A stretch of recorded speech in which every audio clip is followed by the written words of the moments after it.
नमस्कार दोस्तों, मैं डॉक्टर मिकी सिन्हा फिर से एक बार आपके सामने।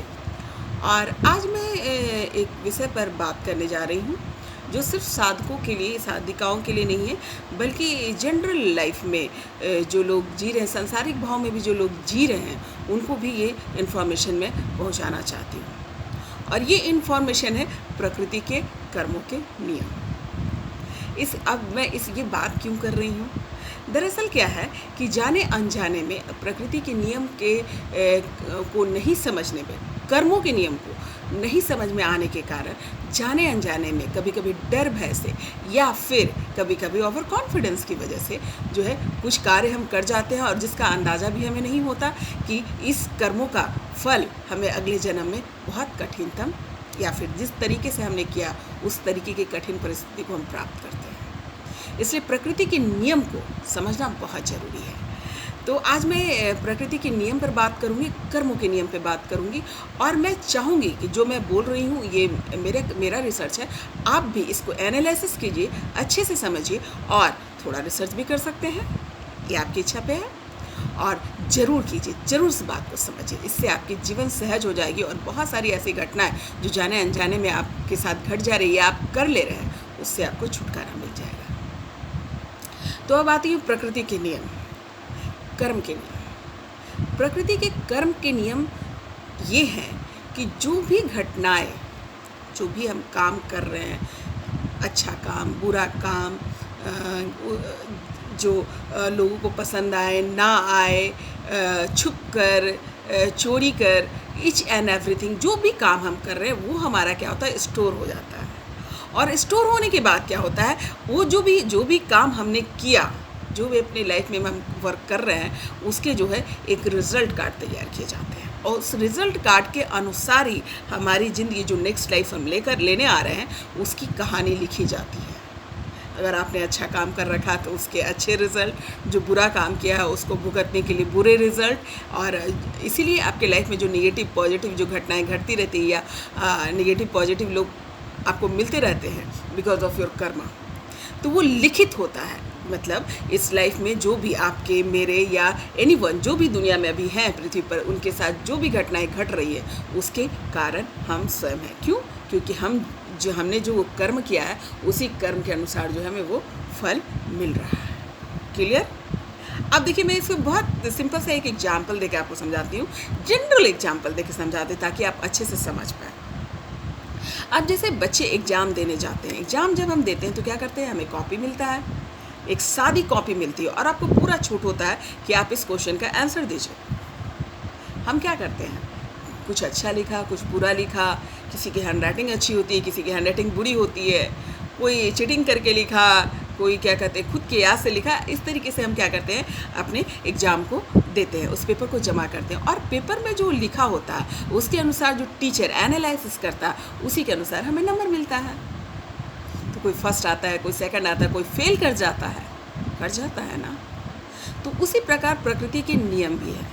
तो इस लाइफ में जो भी घटनाएं हमारी घट रही है, वो ना हम काट सकते हैं, ना हमारी लाइफ से मिट सकती है। वो ईच एंड एवरीथिंग जो भी लिखित है, उसको हमें भुगतना है। फिर वो अच्छा है या बुरा है, वो हमें पसंद आ रहा है या नहीं आ रहा है, डजेंट मैटर, वो हमें पूरा करना ही पड़ेगा अकॉर्डिंग टू आवर कर्मा।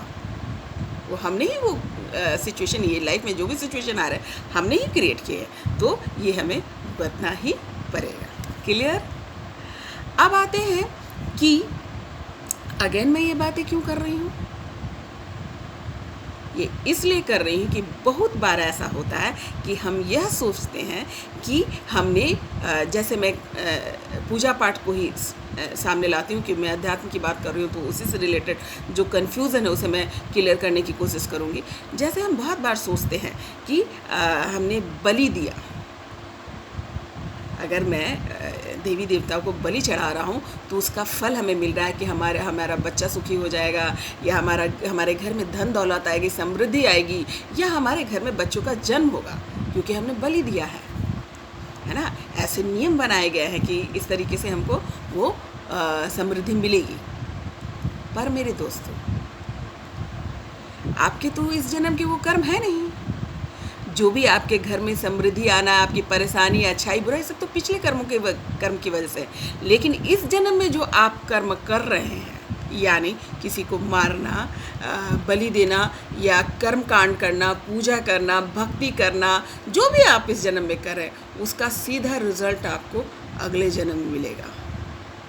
प्रकृति के नियम के अनुसार आपको इन कर्मों का जो रिजल्ट है तुरंत नहीं मिलता, अगले जन्म वो स्टोर हो जाता है और अगले जन्म में मिलेगा।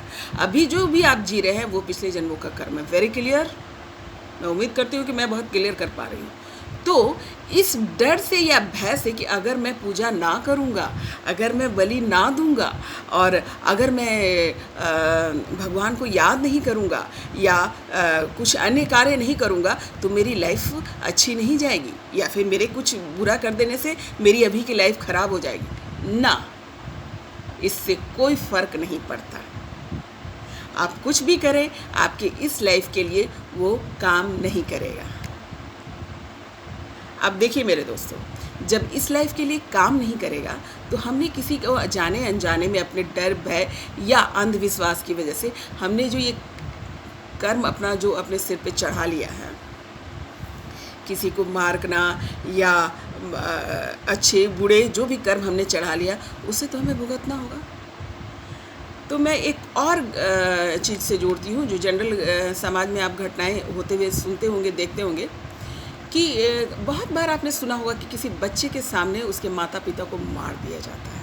हम अफसोस करते हैं ना, ओह उस बच्चे के माता पिता को मार दिया, या किसी माता पिता के सामने किसी बच्चे की मृत्यु हो जाती है किसी भी कारण से, एक्सीडेंट की वजह से, या किसी ने मार दिया, या फिर किसी बीमारी की वजह से हो जाता है। तो इसके रीज़न क्या होते हैं? इसके रीज़न सीधे सीधे यही होते हैं कि यही कष्ट हमने किसी को अपने पिछले जन्म में दिया है। तो ये अच्छा काम तो नहीं हुआ ना। अपने डर की वजह से हमने क्या किया, एक सिचुएशन क्रिएट कर लिया जो हमारी लाइफ में था भी नहीं, क्योंकि इस लाइफ में तो वो काम करेगा भी नहीं। अगले जन्म के लिए हमने ये सिचुएशन क्रिएट कर लिया। चेहरे भले बदल जाएंगे पर भावनाएं नहीं बदलती। माँ की भावनाएं, पिता की भावनाएं, शिक्षक की भावनाएं, ये भावनाएं सेम रहती। किसी भी जन्म में आप जन्म लें, भावनाओं में बदलाव नहीं होता। इसका अर्थ यह कि आप परेशानी में पड़ गए, जाने अनजाने में आपने ऐसे कर्म क्रिएट कर लिए कि वो घटना आपके सामने घटेगी और उसे आपको झेलना पड़ेगा। उस तरफ को, उस बेचैनी को, उस झंझट को झेलना पड़ेगा। और प्रकृति के नियम के अनुसार एक और कि आपके अपने कर्मों का फल आपको खुद ही भुगतना होता है। इसका कोई भागीदार नहीं होता, ना कोई रिश्तेदार, ना आपका हमसफ़र, कोई भी नहीं। हाँ, पर कोई योगी या संत जो साधक होते हैं वो अपने बल पे, अपनी तपस्या और अपनी प्रैक्टिस के बल पे वो कुछ लोगों की मदद करते हैं, पर वो भी साधारण लोगों की मदद नहीं करते। वो उन्हीं लोगों की मदद करते हैं जो साधना, ध्यान, ज्ञान करते हैं, मतलब अपने शिष्यों की मदद करते हैं, उनके कर्म को अपने ऊपर लेते हैं और उनको आगे बढ़ाते हैं। तो सबके लिए तो ये संभव नहीं है, सबके स्टेज तो तुरंत नहीं आ जाएंगे ना ये स्टेज। तो मेरे कहने का अर्थ यह था कि आप इस बात को अच्छे से समझिए। आप डरिए, घबराइए नहीं। डर या घबराहट के कारण जो है कोई कर्म, इतने कठिन कर्म ना क्रिएट करें, उससे बचें। और बच करके जो है आप क्या कहते हैं, अपने जीवन को भी सफल कर सकते हैं ना। इस जीवन में तो जो आपने कर रखा उसको तो आप भुगत ही रहे हैं, और अपने अगले जीवन को भी शांत और सफल कर सकते हैं, ईजी कर सकते हैं। अब ये है कि एक सवाल आया था मेरे पास कि मैम मैंने जैसे बहुत बार आता है कि अरे एक कत्ल किया तो क्या हुआ, जब एक कत्ल कर लिया तो और भी कत्ल करेंगे, सबकी जो है सज़ा तो फांसी ही होगी। बहुत बार मैंने ये सुना है कि सबकी सज़ा तो फांसी ही होगी, एक कत्ल करो चाहे 1000 कत्ल करो, अब तो कर दिया, तो फिर अपनी ड्यूटी समझने लगते हैं या फिर ईज़ हो जाते हैं। नहीं मेरे प्यारों, अगर ऐसा होता कि उस वापस आप नहीं लौट पाते या ऐसी घटना का अंजाम क्या होता है, तो मैं आपको कुछ उदाहरण से बताती हूँ, क्योंकि ये हमारे ऑलरेडी सोसाइटी में है, हम सुनते हैं, जानते हैं, पहचानते हैं, इन नामों से जुड़े हुए हैं। सबने पढ़ा होगा डाकू अंगुलीमाल की कहानी, वाल्मीकि जी की कहानी, आम्रपाली की कहानी। ये सारे लोग जो है एक टाइम अभी क्या है, पूजनीय हैं, उनको हम पूजते हैं, उनको, उनके गाइड को, उनके जो व्यवहार है, उनके प्रैक्टिस को हम समझते हैं, मान देते हैं। क्यों देते हैं? जबकि वो इससे पहले जो है सोसाइटी में अच्छे कामों के लिए नहीं जाने जाते थे, है ना। कोई डाकू था, कोई मर्डरर था, और कोई क्या कहते हैं, नगर कन्या थी। पर अपने समझ से, अपने प्रतिक्रमण से उन्होंने रास्ता बदला और अपने सही राह को पकड़े। तो मान लीजिए कि ये गलती जिन लोगों से हो गई है, तो ऐसा ना कि अरे एक बार हुआ तो अब क्या, अब तो जो होगा देखा जाएगा, नहीं, इससे बचिए। प्रतिक्रमण एक ऐसी प्रक्रिया है जिसके मदद से जो है आप इससे बाहर निकल सकते हैं। अब आप बोलेंगे प्रतिक्रमण क्या है, ऐसे कई वीडियो मेरे इस पर बने हुए हैं, लेकिन फिर भी मैं एक बार और समझाती हूँ, जनरल लोगों के लिए बात कर रही हूँ इसलिए। प्रतिक्रमण का एकदम साधारण भाषा में बात करूँ तो इसको कहते हैं प्रायश्चित। कैसे करेंगे? अब प्रायश्चित बोल तो दिया, अब करूं कैसे, है ना। तो उसके देखिए बहुत सिंपल से प्रोसेस है। प्रतिक्रमण की जो क्या कहते हैं क्रिया है, प्रतिक्रमण का जो प्रोसेस है, ये श्री कृष्ण ने आपको दिया है गीता में। ये प्रतिक्रमण की प्रक्रिया जो है गीता में उन्होंने बताई है। इसमें सिर्फ एक प्रोसेस करना होता है कि क्षमा कीजिए और क्षमा मांगिए। जो गलती हमसे हुई है दूसरे के प्रति, उसके लिए क्षमा मांगिए, और जिसकी वजह से हमें तकलीफ हुई है उसको क्षमा कीजिए। ये प्रोसेस के साथ जाइए और ये आपको मदद करेगा, और इन सब चीज़ों से बचें। जब आप ऐसा करते हैं, ऐसा नहीं कि एक दो दिन में इस वर्क करने लगता है, पर क्या होता है कि लगातार आप इस प्रोसेस को करते रहते हैं, तो वो सोल जो है जिसको आपने मारा है, या फिर जिसको आपने तकलीफ़ पहुंचाई है, वो धीरे धीरे उस चीज़ को ले लेता है और वो शांत हो जाता है। और शांत होने की वजह से क्या होता है, उसके मन में क्षमा की भावना आएगी और आप उस पाप से, उस इति से मुक्त होने लगते हैं। उम्मीद करती हूँ कि मैं अपनी बात आपको पहुँचा पाई, और प्रकृति के कर्म के नियम को समझे, न भटके, न डरे, न घबराएं, अपने राह को, सही राह को चुनें और सही राह पे चलें। तो फिर मिलती हूँ नए सवाल, नए जवाब, नए विषय के साथ। नमस्कार।